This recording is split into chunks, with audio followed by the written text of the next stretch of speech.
Hey everyone, welcome to another episode of Dynasty Underdog. I'm your host, Uriah Dawkins. With me tonight, Billy Beeman. What's up, buddy? Not much, man. Excited to be here, talk some ball. Got some fun little topics tonight. Talking about some rankings. We did an update with the rookie rankings, so it should be fun. But yeah, man, excited to be here. Cool. Let's hop into some news and nonsense. Obviously, there's a little more nonsense than news, but this time of year is great because we get to hear coaches and see cut-ups and film of these rookies that we've invested in. Right? We've scouted them, we've drafted them, and now we get to kind of get hype about them or whatever. So there are three kind of right now going on that are getting a little bit of hype. First one, Dante Thornton, which I like this guy. I don't think he's ever going to be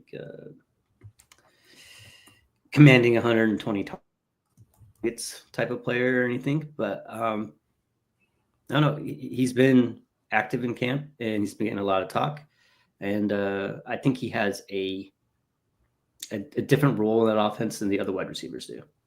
So are you believing the hype, or are you down with this, or how do you feel about it? I mean, I wasn't quite a Dante Thornton fan. I wasn't the biggest fan of either, any of the wide receivers drafted there, like Jack Betch or any of those guys. Yeah. Like, not, I like Jack Betch a lot more, especially from a film perspective.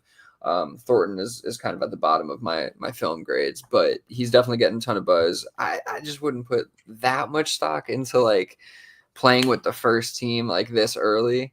There's just like a lot of ball to be played, and so I think it could still work out in a way where Dante Thornton is like the wide receiver 5 on that team. So I don't know, like this kind of news makes me almost think, should I just sell Dante Thornton for a third right now? Yeah, I feel probably. like that's kind of right. That's kind of the high efficiency move from a dynasty perspective. So I feel like off of this news, that's what I would be doing more than, getting worried about Jack Betch and like wanting to sell off of him or something like that. There may be a buy low period, between now and the season for him. But yeah, I think I'd be more on kind of just selling Thornton for what I can get. Yep. It's not a good bet that any of these guys work out, to be honest. So Yes, exactly. put it in that perspective. Yeah, I think you're either like looking at yourself like, hey, I could flip this guy I drafted or off waivers for a future third, instead of like hoping and praying that he lands in your flex a couple weeks out of the year. But I do think he has a role there. But yeah, I'd be selling too.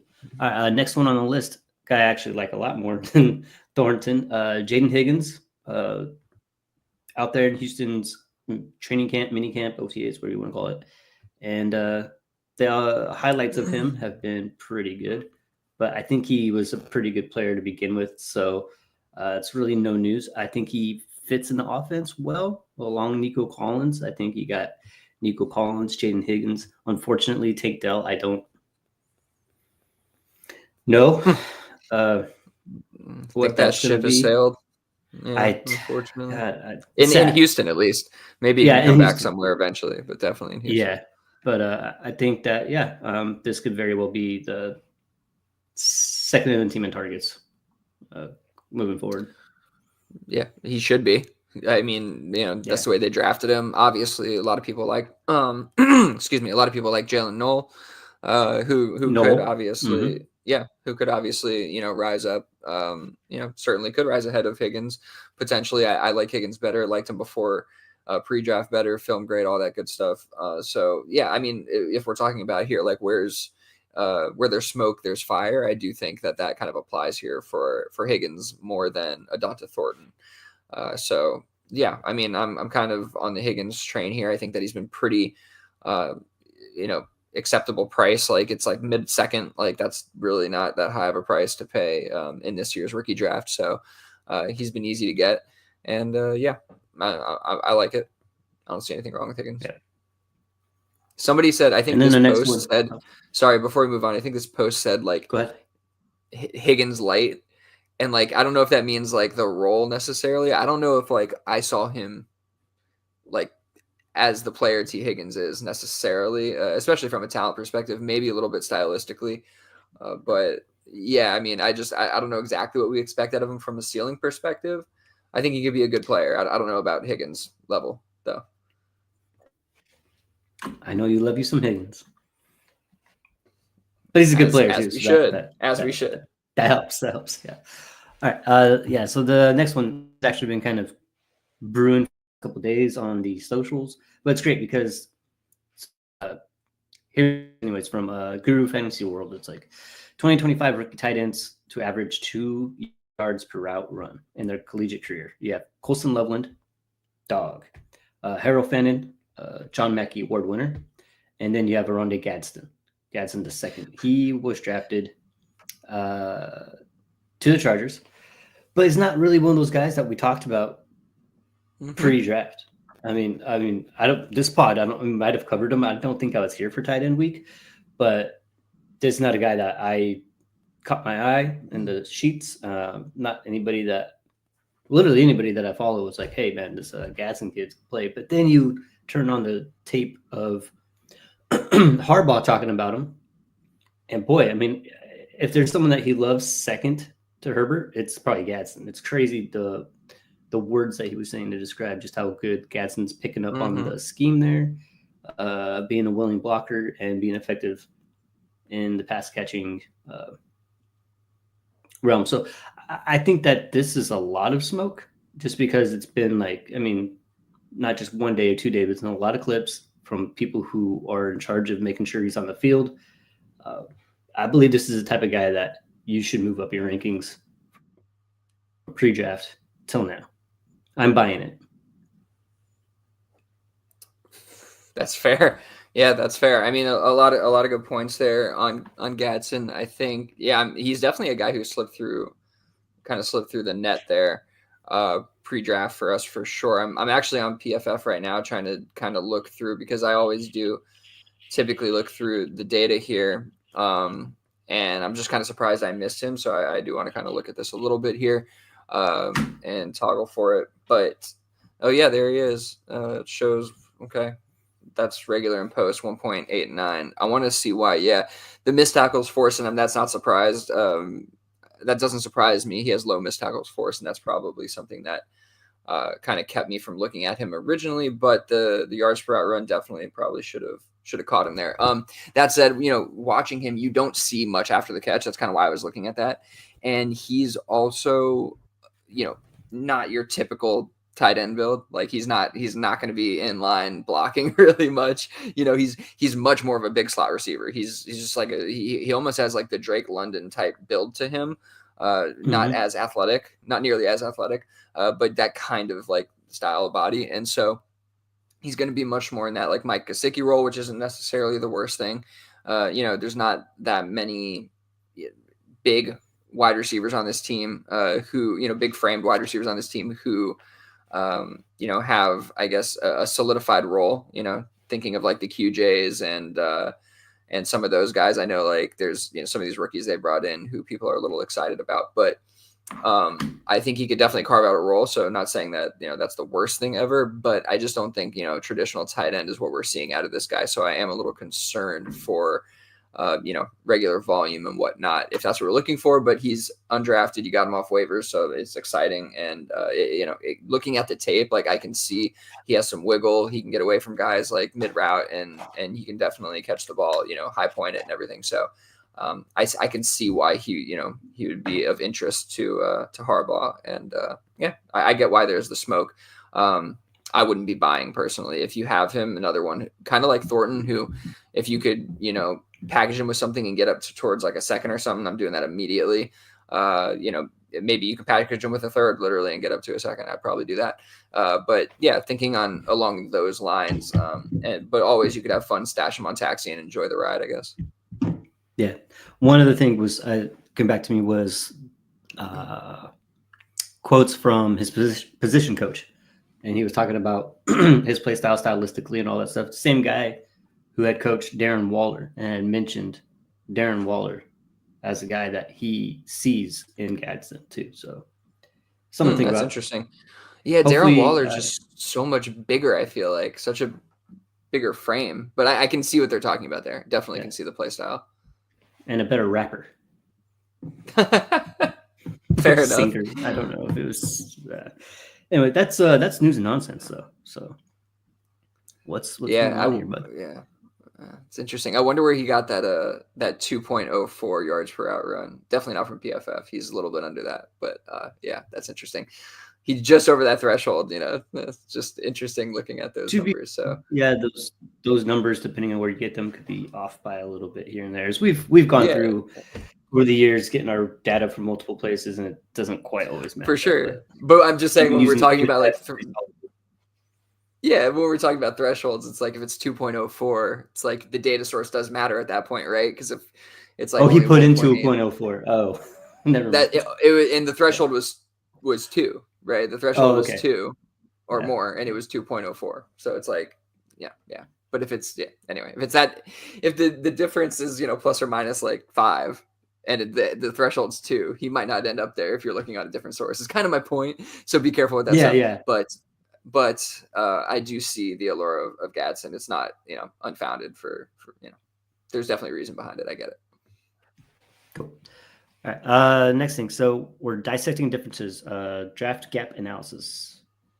There's a lot of words for saying, hey, let's look at our rankings. Fair enough. Fair enough. It's not going to be that, so yeah, this is first one. I guess I get called out by my own Discord members. I'll be seeing you guys. That's how this works. That's how this works. But it's cool. Actually, let me look at something so I can see I'm not totally off base. I could pull it up if you want. I could share the screen with no, I got that. I was looking at my pre-draft here. Yeah, that's what a lot of it. So yeah, they are wondering. They're wondering why I have Omar and Hampton ranked at 9. I think Billy has his at what, 4? 3. Yeah, okay.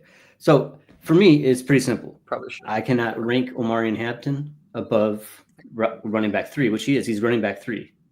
He's still RB3, whether he's 5 or 6 slots later than my co-hosts. I don't see how that's a big deal. I can't put him above Caleb Johnson. I just can't. I don't think he is as good a running back as Caleb Johnson. And Caleb Johnson ended up in a pretty good spot as well. So I couldn't move off of that. I had Omari and Hampton as RB6 pre-draft. And so I honestly was trying my best to – this is my first year focusing on running back. This was my first year focusing on running back. I wanted to kind of stay true to the process that I came up with, which was a very simple one, to rank these, and then not really try to let draft capital and stuff like that affect it too much. So I think that moving him from RB6 to RB3, I mean, I think that's doing him due justice. And yeah, that's how I stand there. Yeah, that's fair. I realize if you want to draft our Amari and Hampton, you have to draft him in the top 3 picks, but that's just why I rank them. Yeah, I should take that back. I don't know if it's fair, but it's appreciate the reasoning. I also think it's interesting because like you also have like Egbuka, who I love, ahead of Hampton. So you just don't really believe in the talent of Hampton, bottom line, right? Like that's where it kind of comes down to. I do, but I mean he's still a first round running back, rookie running back. It's not like I dropped him down to the middle of the second or anything kind of crazy like that. But yeah, of all things, if I wasn't wide receiver needy or running back needy on a perfectly fine team, I think I'd still draft Egbuka above Amari and Hampton. Okay. So fair enough. Yeah, I drafted Hampton at like 2 in 1 league, but I had like no running backs, so like there's some need there. But gotcha. Okay. Yeah. I mean, no. Like I'm going to ask a subsequent question here. I I just think the value, like the market value of Hampton at that point, you'd be able to get Igbuka plus. So I guess maybe you'd probably try to trade back in any situation, and you just never have Hampton. So that's I guess where we end up there. What about Henderson? I mean, we kind of have Hampton on the sheet, and he was pointed out by the Discord. But when I'm looking at it, I mean, Jake has Henderson over Hampton, and you have Henderson at 12, a couple spots behind Hampton. Why do you hate Henderson? Why do you hate Trevion Henderson? I don't hate Trevion Henderson. I liked him a bit. Also Your pre-draft. ranking says otherwise. Was he RB4? In That's your what he was rankings? pre-draft. So yeah, In your rankings, he is wide receiver 4, I think. Yeah. running back. So he's still RB4. So nothing really But changed there. yes. But he's behind Tyler Warren, Jackson Dart.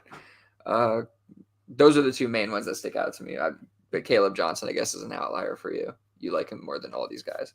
Caleb Johnson is an outlier for me, which makes, I think, everything else kind of shift a little bit. But yeah, Trevion Henderson, I like him. And I think he went for a decent spot. But I also think that he has some competition there where he's going to be splitting, I think, a little more heavily than people who really like him would hope for, I guess. But it's not that bad. It's not that far off. Like, I don't know. I know that Jake really, really likes him. So I know that between me and Jake, it's probably going to be the biggest gap then between me and you. But it just is what it is, man. Okay. And the last you got to one go I against the ask fish about- sometimes. Yeah, It's listen, not that contrarian. Yeah, I mean, look, going against it's kind of contrarian. I mean, like everybody else has them at like running back 1 and 2, or 2 and 3 in like the top like 6, and you're at like the back end of the first. So I mean, it's pretty contrarian. That doesn't mean it's wrong. Okay. And you have some fair reasoning that you're backing it with. So like I can't kill you for that. But I want to know one more about Quinshon Judkins. I want to know one more with Quinshon Judkins. I mean, not so far behind us, 13, and we have him at 7 and 8, and we're behind market anyway. But you were talking about kind of concerns with workload, with like sharing the backfield with kind of Henderson, but I don't think we really have that Cleveland. with Judkins, right? So like, what are you thinking with Judkins? What's wrong? I mean, what's wrong with him too, from your perspective? Well, I like the guy. I mean, he's kind of similar to play, right? He went to is Ohio State with Trevion Henderson, right? So they both are used to splitting time, like, right? They're not. A lot of people would think that, hey, if Judkins wasn't there, Henderson would have got like a full workload, and vice versa. You're like, hey, if Henderson wasn't there, Judkins would have got the full. Like, well, maybe not. Maybe Judkins would have the role that he had in college because that's what he's capable of doing. And I think that the Cleveland offense is going to be, who knows? I don't like him enough to rank him any higher, and I don't like his situation enough to rank him any higher. That's fair. He doesn't have like that breakaway speed. Like he's not going to break off, 80-yard runs, 60-yard runs. Like, he was used a lot, short yardage, terrible, I believe, not terrible, not great. Yards after contact per attempt, but that might've been because he was given really short yardage type work. I have him down in my pre-draft rankings very, very low, and that's going to be due to his missed tackle force and yards after contact per attempt, which are not great. Nothing changes because he went to Cleveland and Chubb isn't there anymore. For me. Gotcha. Yards after contact weren't the worst, I don't think. Am I looking at the right thing? Oh, no, I'm looking at the wrong thing. I could be wrong about that. Hold on.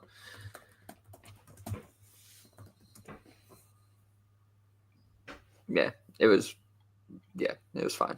Wasn't very good. You're right. Yeah. Okay. So yeah, sorry, I was looking at the data. You got me interested.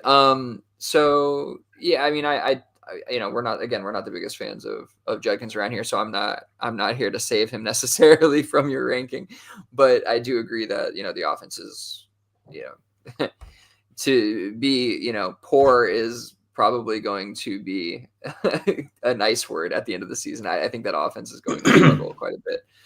It'll be interesting to see situation. How it goes. Yeah. Yeah, unless the QB situation just turns out to be absolutely different than we think. Gordon here in the chat, Chris Gordon in here in the chat, Uriah is spitting. So clearly some people are digging what you're putting out there. Okay, so we can move forward. We have some other, those are definitely the higher end differences we have. And we do have some thoughts from Jake on some of these other guys that we were interested in looking at. We also have in our rankings kind of showing the difference between our composite ranking between the three of us and ADP, which I think is also interesting to look at. And so some of these that we're going to talk about. Yeah. I was just thinking, just in general, I mentioned that the offense and all that stuff, but like for me, I don't mind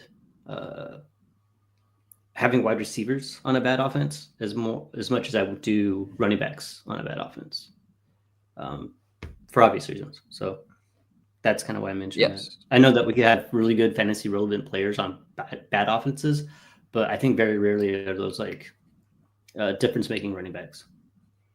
Yes, it is harder to pound the rock when you are down points. So, yeah, just naturally a little bit more difficult. Yeah. No, that's a fair point. Yeah. So again, some of these are looking at the difference, our difference between us and ADP.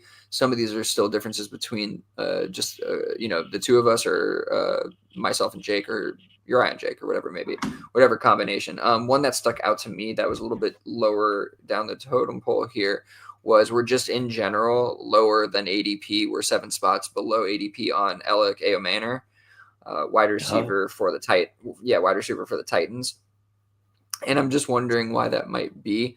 Throw Jake's thoughts out here real quick. Low film grade, unique wide receiver room with open competition and role dependency isn't something I want to bet on. Chimere DK was also drafted right before. So, he is getting quite a bit of buzz. I think, pre-draft, he was a lot of people's like within the wide receiver, like, 10, 7, it ranged like pretty high up for some people. So, comes in with quite a bit of, pedigree, or at least hype from the community, if nothing else.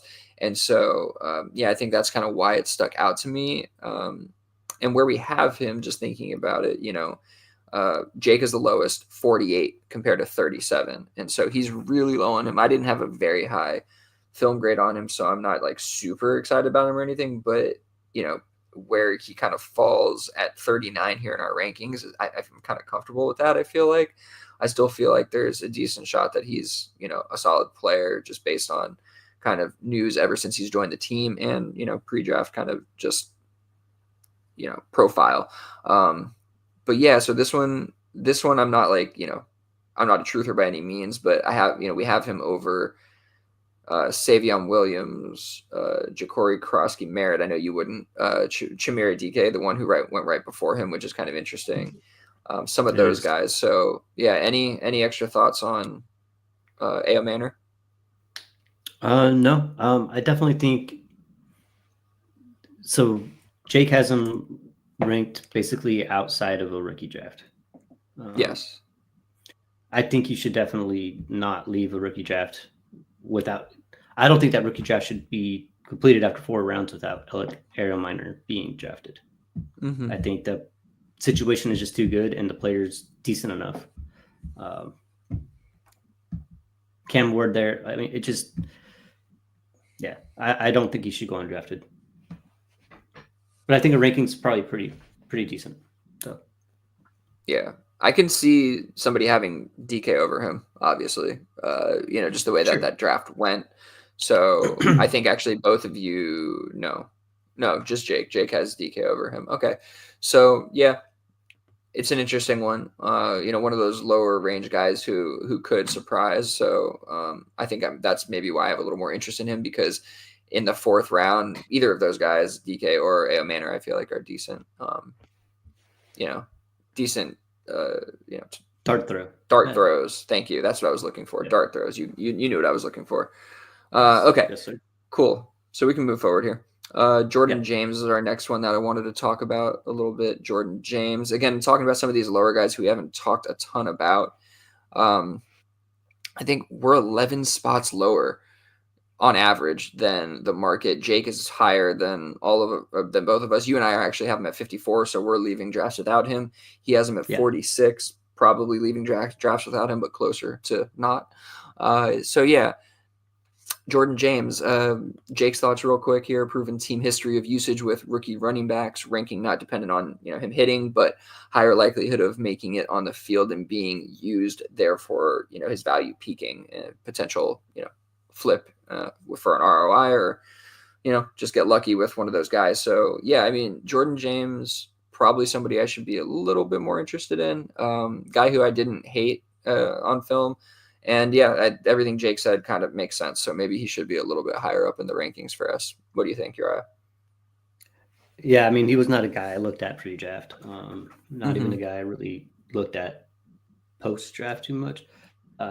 Jake's absolutely right, but I mean, he's most likely, 2 injured players away from a significant role. I know that they're not afraid to give rookies role. Saw that with Trey Sermon was supposed to be wide receiver 1 coming week 1 a few years back, and they ran out. I don't remember his name. Doesn't matter. But yeah, Jake's got a point, but I think there's just a couple roadblocks in the way of him seeing significant time. That's fair. And honestly, to move him up, he'd have to get up ahead of, I mean, Dante Thornton at the very least there. There's Etienne Giddens. It's just hard for me to it's not even just Jake. The market is at 40. Like that's quite that we're talking by Devin Neal, Sampson, Monungai, those kind of players. Yeah, I just don't know if I'm comfortable with that. I'd rather just get him off waivers. But yeah, apparently ADP says that's not a guarantee. So yeah, I do think he has quite a that price. Yeah, I think he has quite a ways to go to get even a shot there. Dude, I just saw this comment. That is hilarious. No offense, but who are you guys? Shout out random YouTube Rex. Dynasty Underdog. What's up? That's who we are. What Dynasty up? Underdog. Welcome. Every Tuesday. Welcome to the circus. Okay. That's funny. So that's hilarious. Great comment. Cool. Great comment. Just clicking around on YouTube, you're like, well, what's this guy? That's cool. Hey, shout out to YouTube Rex, man. They got us on the feed. Sweet. So next one, Harold Fannin, tight end, Cleveland. Where do we have him in our rankings? Yeah, sorry. So you're doing the work. It's good. Yeah. Sorry, I got distracted for a second. So yeah, Fannin. I think we're 7 spots ahead of ADP. I'm actually surprised about that. But I think that's because you are pretty high on him. You have him 22nd overall. Still comes in tight end 5. I guess it's fine ranking. Are you still like excited about Fannin? I just saw a highlight video of him, in camp and people getting excited or whatever, put him in the slot was, I think, the comment. And just the route was fine. Definitely, a little wiggle, in the upper hemisphere, but still the lower half just seems so rigid to me. And it seems like he has cementing issues. So I don't know. Yeah. Are you in on Fannin still? Are you excited about him? What's the deal there? No, that's something I should probably go back and look at. It's kind of an oversight. I didn't realize. No, I think he runs like a draft. I'm not that excited about him. Plus, I mean, David Njoku lives, and he's been pretty lights out for the last few years. Yeah, you could hope that we have 12 personnel and 13 personnel and that type of deal where he sees the field. But I really don't actually like where I have Fannin. Apparently, just kind of an oversight. I think I have him properly ranked tight end 5. I'm fine with that. I just got to do some. I got to push some guys around because that's definitely an oversight on my part. I think he's 4 for you. Actually, I think he's 4 for you. Yeah, that's a problem. Yeah, I mean, again, you have him at 22. We have him at 28. I think ours is actually more appropriate. It's kind of sobering looking at that because. We don't love Fannin, but the market really hates him. And we've seen that in drafts. We've seen him fall farther than we ever thought he was going to fall. So that's actually not surprising to see that. I think he's still worth drafting just with the draft capital and the hype and the profile. There's enough there, even though there's holes in the profile you can poke. I think there's enough there to warrant drafting him a little bit above where he goes compared to like ADP. So I think that makes sense. I mean, we have him. He's going ahead of Jalen Knoll. Arroyo, I don't know. Like I have Arroyo ahead of him. Jake has Arroyo ahead of him, and he should be ahead of him in mine. And you probably need to update that, and that would make sense. Yeah. And then there's still a debate, I think, with him and Hunter. I think we talked about that kind of with like Waldman. So that's where you start getting like, okay, you got to just kind of draft Fannin and go for it there. But so, okay, that's an interesting conversation. I think that's one that maybe the market needs to take a little pill on. But okay, moving forward here. Oh, wait, sorry. I did not speak for Jake here. Jake, no major comments. Oh, perfect. I really didn't need to. Like his spot, think market is too scared of a player who has a clear role on week 1. They don't know ball. They don't know ball. 12 weeks of personnel will see tons of field time. I think there's some sarcasm in there, but I do agree to the overall point that I think market is a little too scared of the player. And that's kind of what we were just talking about there. Okay. Yeah. Moving forward here, Brashard Smith. We have him super high in our rankings, and that was actually one thing I don't think I adjusted. I needed to look at that. But we have him 35 for me, 36 for Jake, 32 for you. You're the highest on him, actually. And we are 12 spots ahead of the market where they're at like 46, which is basically not drafting him or almost not drafting him. Yeah, and I mean, I struggle to find a way to move him down when it comes to the rankings because, behind him is Taj Brooks, Woody Marks. And so those guys, probably a good argument for it. We're probably just a little high on Smith. But after that, like Pat Bryant, I guess you could definitely make that argument because Smith is 7th round, but I just love the opportunity. And then Devin Neal, Monungai, all of those, A.O. Manor, Savion Williams, I think he deserves to be ahead of them. So we might be, I think maybe being like 7 spots ahead, 8 spots ahead of market would be more appropriate. We probably could stand moving him back a bit, behind some of those guys. But I really like the opportunity. Do you have any concerns beyond what I'm talking about here? No, I think you pretty much nailed it. I'm surprised it's higher than you guys's, but yeah, no, I think you nailed it. Yeah, I am too. Okay, Jake, he says in full PPR leagues, think he has this type of value, 0.5 PPR. I dropped Smith into the 4th. Yeah, that's the other thing you got to realize is that he has a lot of, ton of receiving upside. This is a converted wide receiver, obviously. They have a pretty thin backfield. You are hearing quite a bit of buzz about Isaiah Pacheco. So, it's likely that he's going to be leading that backfield once again, which shouldn't be really a surprise to most people. But we saw what happened with him last year. And even so, all these teams like to run a committee and they want a change of pace. And so I can really see a role for Smith there. I really like what he can do. So, and I think what Jake said about the San Francisco backfield and being the willingness to use rookies and stuff I think that kind of applies with KC since we've seen it with Pacheco and later round drafted guys. I mean, honestly, we saw him kind of fail with CEH. So, yeah, I don't think the occasion comes. I don't think they'll be worried at all to use him. So, yeah, I'm almost less interested if they draft a guy high. I'm more interested when they draft a guy late at this point. So. Yeah, that's interesting. Okay, so we're actually coming back to Tennessee. Probably should have just talked about these guys in tandem, but we are 12 spots ahead of market on Chimere DK. And so maybe this is something we should be thinking about here. This kind of the difference between A.O. Manor, whose ADP is significantly higher than his teammate DK. And we are, let's see, again, we're behind on A.O. Manor and we're ahead on DK, but we still don't have DK ahead of A.O. Manor. It's just a really strange dynamic in the rankings. And considering where they went in the drafts, you would think that DK would go, much higher. But I guess that's kind of the pre-draft thought process kind of seeping in and pulling A.O. Manor up a little bit. But this is a good one for Jake to point out, I think, because I don't, maybe I did put this on here, but it's a good one in general. Jake says the same concerns with A.O. Manor, but think his role usage is more clear, unsure why global ADP hates him, which is kind of what I'm speaking to. So yeah, that's a super interesting one. Any thoughts on that one, Uriah?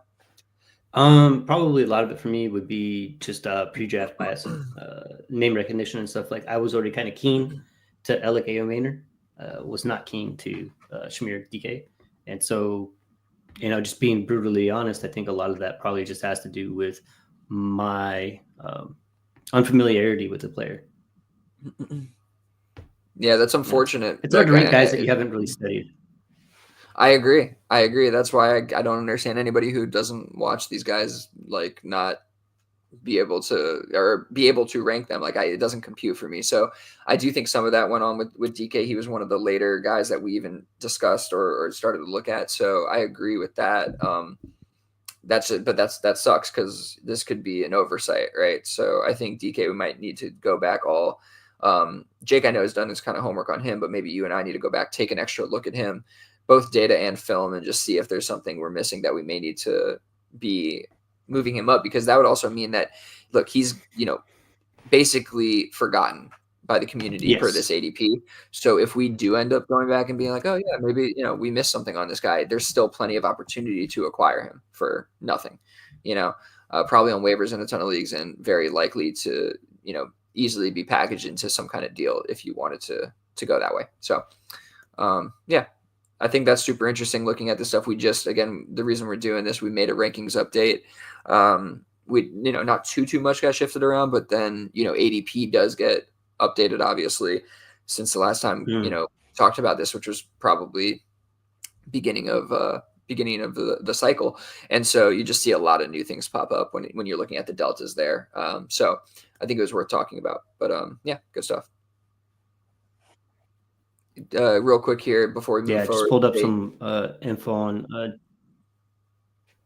Oh, sorry about that. Yeah, Jake says DK's B rate Jalen Noel. Okay, bargain brand Jalen Noel. Interesting. Go ahead, Uriah. That works. Yeah, I just pulled up some just quick player profiler. If you pull it up, you get a couple quick little stats that just kind of tells you if it's somebody that you might want to look at deeper. But yeah, I mean, he's 6'1", 196, ran a 4.34, 93rd percentile speed score, 85th percentile burst score, 24% college dominator, 21.5% college target share, and a breakout age of 20. I mean, that's definitely worth going back to. I'll go back and look at the sheets and take a better look at him. Definitely should. Yeah, that's fair. Chamire, DK. Yeah, just looking at him on the prospect data sheet here. Yards after the catch are 6, which isn't really great, but the 4.9 A dot, 59.3 slot. Yards per team pass attempt 2.3. That's up there. Yeah, there's definitely some numbers worth checking out. His man and zone yards per out run are actually pretty damn good. So yeah, we'll take a look at that for sure. Okay. Cool. All right. That's enough of our rankings. You grilled me for the first part, so I was willing to move on. Hey, I think it's fun. Sometimes, look, that's the best thing about this show, man. We get real honest, and you get to dig into the nitty gritty, and then you learn something about yourself usually afterward. I still keep thinking about Harold Fannin and how I kind of screwed the pooch there doing my rankings the other day, but I will fix that because he's ranked too high. All right. That's why we're talking. This is a fun one. So one last run or time to run. So we got a bunch of old guys that are probably going to be on a bunch of winning rosters, to be honest. Nobody wants them because they're old, but they also might, not make it to practice tomorrow, get out of bed funny and have a sore back. They're old. So let's talk about them. We have Travis Kelce, tight end, 18. I'm assuming these are probably KTC ranks.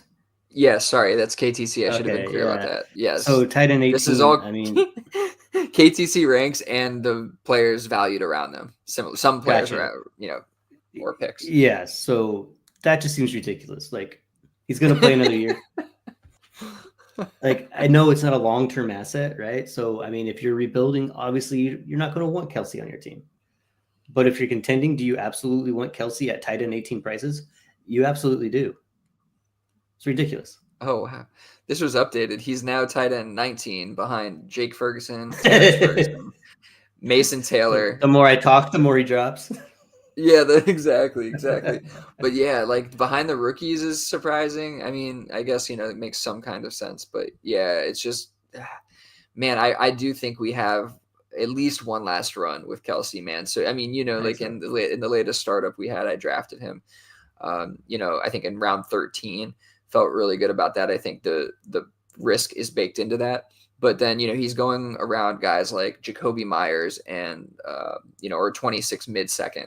And I think those are pretty palatable prices. Like, I'd be fine doing something like that, and you could probably even get it a little cheaper than that mid-second, or get something back like a third or a fourth on top of Kelsey or something by doing that, because people clearly tied in 18, they are out on this guy.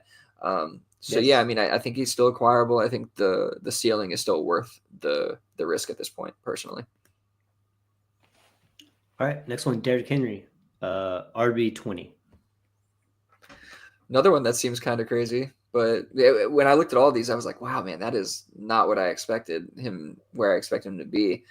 If we're looking Derrick Henry around behind RJ Harvey, right near Chuba Hubbard, behind James Cook, well behind Caleb Johnson, CMC even, which I think is, I mean, I guess I see the upside with CMC, but like Derrick Henry has pretty much the same upside. So yeah, I don't know. That's an interesting one to me. We're looking at guys like I said, RJ Harvey. I still saw him around a late first. I'd probably be comfortable moving on from Derrick Henry for a late first at this point. I think that's fine for me. RJ Harvey kind of makes sense, I guess, because he's kind of going mid first, and then you could spin out of that if you want to. So I guess that one does make some kind of sense to me from a market value perspective. But yes, man, we just talked about the 300 plus carry seasons. He's coming off another one at 31. I still believe the touchdowns are going to be there, but God, man, this one is so challenging to think about. At that value, I think I'm out on Henry. What do you think? I think I'd have to agree. If I have a contending roster that is aging, right? I mean, typically, I'm willing to roll the dice there. If you're contending, you can't really punt Henry off your roster. He's just a guy that you just don't want to. You don't want to bet against, like. But I feel like if you're there in the middle, or you're trying to rebuild, or you're just not quite there, now's your time. Probably go ahead and get that late first for Henry, and just thank him for his services. yeah, I think so. I mean, again, like we're talking like one last run or time to run. I think I'd put him on the time to run category, even though every single time you bet against, this is kind of like the Tom Brady syndrome all over again, right? It's like he's going to fall off the cliff this year, and then he doesn't. And, he is that good of a player, that special of a talent. And so I could definitely see him having one last run, but man, it more than one, where like I could see Kelsey, sticking around 2 more years and having some value. Henry, man, it's so hard to think that he could do it 2 more years. So yeah, I'd be comfortable calling it a day, like Uriah said. Okay, we can move on. Devontae Adams, wide receiver 44, right there with Monty Pitts and the 26 second. So basically, getting that same Travis Kelce business right now from the community. I mean, I believe that Devontae Adams can and will have one more good year in him for sure this year. He's in a really good spot, one of the best spots he's been since he left. I just, I think he's probably undervalued, man. But he's also one of those guys that, like, right now, if you're not contending, I know it's like lip service, but it's just the honest truth. If you're not contending, yeah, you want to move off of him. You want to try to get a 26 second for him. But on a contending roster, he's absolutely at that price. Somebody I want to add to my team. I think he leads the team in targets, so I don't know. Oh, wow. Yeah. I mean, that's debatable, obviously, with Puka. But again, last season he had 141 targets. Yeah. I mean, he had a terrible, situation last year in Vegas, and then even in New York, where it was a better situation for him because of Rodgers. It was still fucking bad. And he still had 85 catches on 141 targets, 1,063 yards and 8 touchdowns. So, he's 32. Obviously, you could see a decline coming for sure. But I think we're in an era where these kind of players, these really savvy players, and the best of the best can last a little bit longer than we are, typically have seen. those wide receivers can get, continue to be successful into their, low mid 30s. So I don't know about leading the team in targets. Definitely think it's possible. I think he's in a really good situation to kind of be competitive and not, be in like what he was in last year, where it was just kind of like going through the motions at that point. So I do expect That's a him good way to of kind putting of, it, yeah. well, yeah, I expect him to be kind of, motivated this year as well. And so I agree with you. I think the value is far too low. Wide receiver 44 seems crazy to me. If I was somebody selling, I honestly would probably hold him into the season, because I do think early in the season you're going to get one of those crazy games where he has 8-9 catches, 100 and whatever, and a touchdown at least, and then you can sell, I think, for more than a second, a solo second, at that point. So in terms of trying to get off of him, he's one I think I'd be more patient with, because I do believe he has at least one last run in him here. Correct. And I might have been a little over my skis first in targets on that team, but I don't think it's possible. It's going to be It's possible. huge. I don't think I don't think the difference is going to be that big. Yeah. But, all right. Alvin Kamara just moved recently in the DU League, DU5. RB22. Right there with Chris Godwin and Josh Downs. Mm-hmm. Yeah, Kamara's he's a tough one to read. What do you think? He is. I'm for the most part, I think it's time to run, but he's been doing it every single year he's been in the league. But I just have a little more faith over a guy like, say, Derrick Henry pulling together a whole nother season than Kamara. I mean, we are battling father time here, and Kamara's had a lot of usage. Also, that offense is not super great. I mean, you can see he had a pretty good year last year when he was doing with Derek Carr. I understand people really hate Derek Carr, but that offense was humming. The first 4 weeks of the year, they were scoring 40 on everybody, which benefits Kamara quite a bit. So I just don't know with Tyler Shuck throwing the ball, or who's throwing the ball there. That's just kind of it's just one I'm not quite that interested in. RB22 seems to be probably where he belongs. Yeah, I think that's a fair take. It is probably about where he belongs. Yeah, and the price, am I moving Josh Downs for Kamara? Probably not, to be honest. Godwin, maybe I do that if I'm a contender just to get into a healthy piece. But even then, I kind of agree with you. I really don't like the situation. He was fine last year. He got quite a bit of carries, most in 3 years. He's obviously a threat in the passing in the receiving game. So yeah, there's definitely reason to want to get into this guy. I guess I'm not really on time to run. I think this is the kind of player who will have another season or so. So he's probably fairly priced. If I could get him for a little bit of a bargain, I might be into it on a contender. Otherwise, I'm probably just going to stay out. I guess I'm more lukewarm on him than most of these guys. All right. Another one, kind of the cut from the same cloth here. Aaron Jones, a guy I pretty much doubted since he's been in the league. My bad. Really my bad. But yeah, Aaron Jones, RB28. Right up there with the 26-second and Rashad Bateman. Yeah, I think I'd probably take Bateman over him, to be honest with you, at this point. He just got the deal. Aaron Jones obviously can provide some good production, I think, in short order, but he's so much more injury prone than a guy like Kamara, which I think, the ranking kind of, it's baked in there. So it is. Yeah. I don't know. I'm pretty out on Aaron Jones. I take a 26-second for him too pretty quickly. Yeah, I take both of those things fast. And not because I love Bateman. I just think I could get more for Bateman in a longer stretch. He just has a much longer runway than Aaron Jones does. As soon as he gets injured, I think you're going to have a tough time getting out of him. Correct. I agree with you 100%. What up, Trent? What up, fam? What up, fam? And then the last one.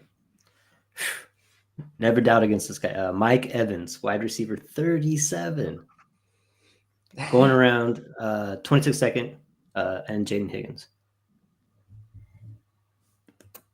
Ooh, had to put Higgins there. 26. Early Yeah. 26 second. I mean, I'm time to run. Look, we doubted Mike Evans 3 years ago when Tom Brady got retired by the Dallas Cowboys, and Baker Mayfield stepped in there, and everyone's like, "Oh my God, this is really gonna like mess with Mike Evans' production. Chris Godwin's gonna be the guy, or vice versa." Well, it's been great. It's been great. It's been like a very, very good offense since Baker's got there, and there's no reason I see for this to slow down, at least this year. So I'm totally in on Mike Evans. But if I'm not contending, again, I know it sounds like lip service, but it's the truth. I would get out of him for early 26 second. I would do that in a heartbeat. Yeah. I guess really I has I guess we year are going to left. Yeah, I guess I totally agree with you, and we're kind of going to be speaking out of both sides of our mouth. I agree with you. I think there's literally one last run of like fantasy life that you would want on your team, but I do think for an early 26 second, I'd be pretty comfortable moving on. I will say though, like in general, I have him in a league, and he has been so challenging to get off Mhm. of.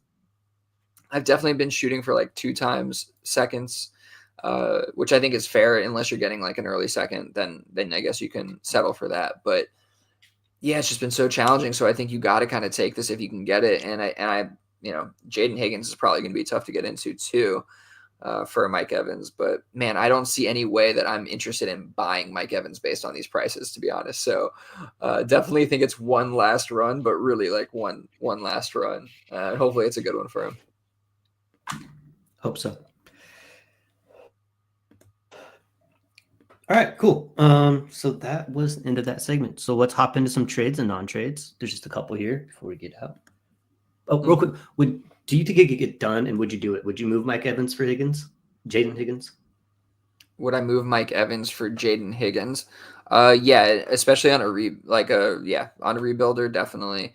A little bit more questionable if I'm like a top 2 team or something like that. I might just ride Evans and take that last year of whatever it is, 1,000 yards and double-digit touchdowns. That's well within the range of outcomes for him. So I'd be a little hesitant, but I also think, like I was saying, just talking there, I think it'd be a challenge to get that done. I don't think many people are going to trade their Higgins away to go get Mike Evans unless they are a top 2 team or something like that. And they're just like, I don't want the randomness of this. I think they'd rather just hope for, a brighter future from a player, or like everybody's calling him like T Higgins light. I'm sure people can talk themselves into this is Mike Evans light. Like this is, you know what I mean? Like that he's a big body, downfield threat. So I can see a lot of people kind of just, sticking with their player there. Cool. Appreciate that.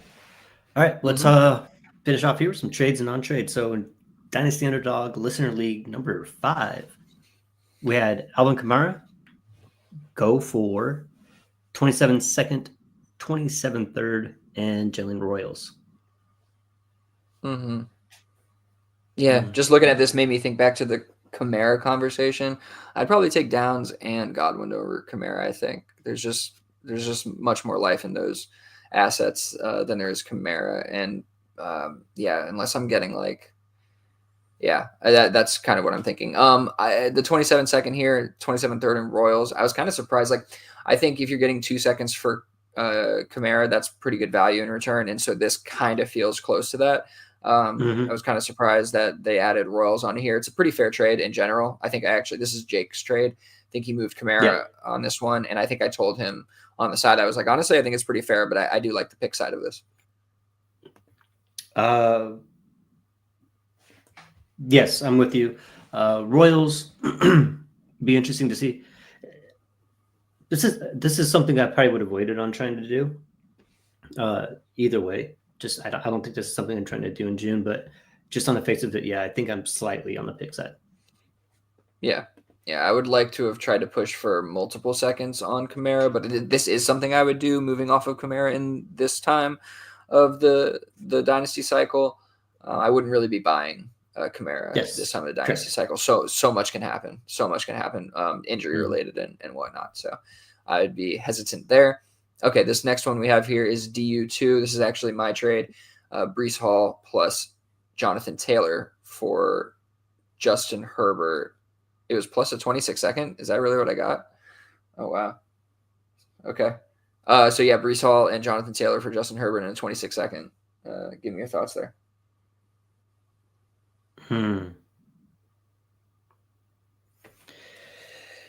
Yeah, I don't think I'm in the mood to be trading off of Brees Hall or Jonathan Taylor at this point in time.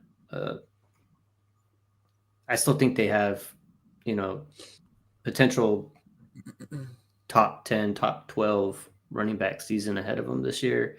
Neither of them are really that old, even for running backs. But you are getting Justin Herbert back in a super flex league. And maybe that's the price you have to pay. Maybe his price has come up recently. But I mean, there was a time where Herbert wasn't really seen that way, since they tend to like to run the ball a little bit more now than they had in Justin Herbert's previous years. I feel like you should have got a little bit more back for those two running backs. Okay. Yeah. I think that's a good read on it. I actually think it was a really fair trade. I think it was pretty much split down the middle. I gave up the running back side of this. There are two really good running backs, obviously. One under 24 years old or about to be 24, one, 25 and heading above. So they're definitely, premium assets. Still have quite a bit of life in them for running backs. JT a little bit less. But for me, my team was not competing by any means. This team is really heading, towards the bottom of the league on purpose. It really needed to reset. And I had, quite a bit of running back value that I didn't want to keep carrying on my team and very little QB value. And this felt like a really good way to get into a stable QB who's going to maintain value over time. I think, the second kind of pushed it to being even pretty much. So I felt pretty good about doing that. I had really just, again, this is the same league with Mike Evans, to be honest, DU2. Very, very challenging to move some of these older guys to other teams or to get out of more fragile assets like running backs for, premium value. So this was what was interesting about this is Justin Herbert was on shout out Big Woy. He was on his team, I believe, if I'm not mistaken. And I went and he's a Chargers fan, I think. And I tried to do this same or similar trade, maybe without the second, maybe straight up for Herbert, something like this with him. And he was like, I'm a Chargers fan, bro. He ended up trading Herbert away to Gilly. I love that. And so I ended up making the same or similar offer to him and I ended up getting Herbert anyway. So very interesting, I think, note to make. Like, if you're going after an asset that you can't get from one person, but it does move to another, there may be more opportunity to get that asset again. Just, some of the biases kind of get removed there. So something to think about when you're making these trades. But I think you make some good points. It would have been hard, I think, to add more on top of this deal when you're getting such a valued quarterback back in Superflex. So I kind of just had to make it happen here, if that makes sense. Even though I do kind of understand what you mean. Yeah, the context makes a lot of sense since you're purposely trying to be towards the bottom of the league, getting the high end quarterback on your team that's going to be there in 2-3 years when you're ready to compete again. Right. Whereas these two running backs would be not what they are now. So context definitely matters, and I think that's why this segment, I believe, is pretty useful at the end of every episode. DU5, Najee Harris for 28 third. This is what do you call that? The market price board. Nailed it. I believe NW Joe just today came out there and he had his market price board and he had a list of different players and what he were willing to accept right away. No questions asked. And so he had Najee Harris down there for any third. And Jake must have been looking at his phone because it's like a minute and a half later, I see a trade is pending. And Jake had essentially sent over a 28 third and got Najee Harris.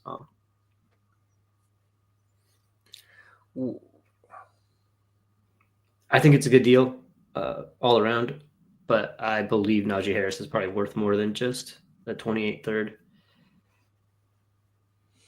But yeah, I'm trying to see good where on this Jake. trade went down. I guess I saw it, but then I'm trying to find where it was because okay, Jake did get Najee. Okay, I missed two. I thought for some reason it was the other way around. I wanted to confirm that, but yeah, I agree. Like I would have traded a 28th third for Najee Harris as well. I do understand the concern from Joe, with Omari and Hampton being drafted so high, but I think Harris is going to have plenty of value as well.